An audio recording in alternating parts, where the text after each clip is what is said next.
What's the first piece of gear that you should get for your home studio? Well, it can all depend on the style of music that you plan on creating and what you plan on doing. So let's have a look at a few different scenarios to see what you should get first. Also, you don't want to make this big mistake that so many people make when they're getting started in their home studios. We'll talk about that near the end. But the first scenario is if you're mainly going to be like a beat creator and somebody that works primarily in the box. So meaning you're using virtual instruments, samples, loops, virtual drums, and all that sort of thing. And everything's going to be within your computer. You're not really recording any sounds in.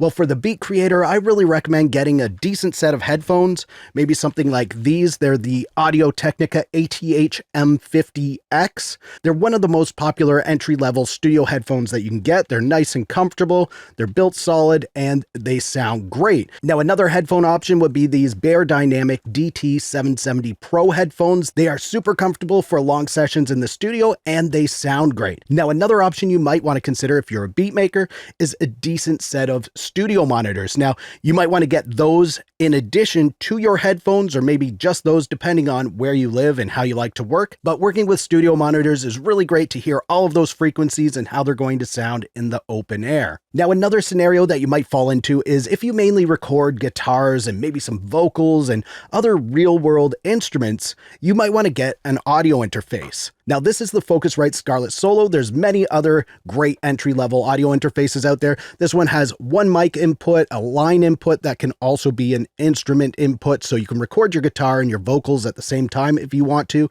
It's going to give you excellent audio and recording quality. Plus, it comes with an excellent bundle of plugins and programs to help get you started. And of course, if you get an audio interface, you might also want to get a decent entry-level microphone. And the one that I really recommend is the Shure SM57. This is an excellent pro-level microphone, and it's going to last you forever. And you can record guitars with this, vocals, pretty much everything you can record with the Shure SM57. It's probably my favorite microphone because of how versatile it is. Now, the third scenario is maybe you're just mainly a vocalist, or maybe your vocals and acoustic guitar, or vocals and piano, something like that. And what you're looking for is mainly high quality vocals. Well, then you might want to invest in a higher end microphone. And if you don't have an audio interface, you might want an audio interface to go with that microphone. Or this other option is to get a decent USB microphone. And this is the Shure MV51. It has all kinds of modes in here for acoustic guitar, vocals, or flat modes. You can plug your headphones directly into it. It has this nice little kickstand on the back that can also connect to mic stands and mic arms and that sort of thing. This is a really nice, high quality USB microphone that will serve you well for vocals, piano, guitar, or whatever it is you want to record with it. All right, now let's move on to the next scenario. And that's if you plan on using a lot of MIDI instruments.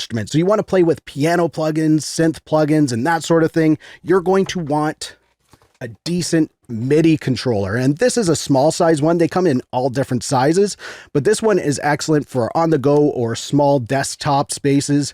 This one is the Arturia MiniLab 3. It's a great quality little mini keyboard, and you can see it even has some pads on it. So if you want to do some virtual drumming, you can do that on there. It has a lot of excellent features like rotary knobs and faders, and there's some built-in things like an arpeggiator that's built into here, and one key chord playing that you can set up with this. So if virtual instrument keyboard playing is your thing, really invest in a nice MIDI keyboard. And of course, those are just some recommendations. And there's one mistake that a lot of people fall into at first, and that is, well, I'm going to get started once I get this piece of gear or that piece of gear. You can get started right away with very minimal gear. If you plan on making music at home, start studying some of the software that you might want to make your music in. So that could be the first step. What software do you want to use? And then narrow it down to a few pieces of software, check them out. You can actually record with your built-in sound card. Usually they have a mic input on there and a headphone jack, so you can record stuff into that. That's exactly how I got started.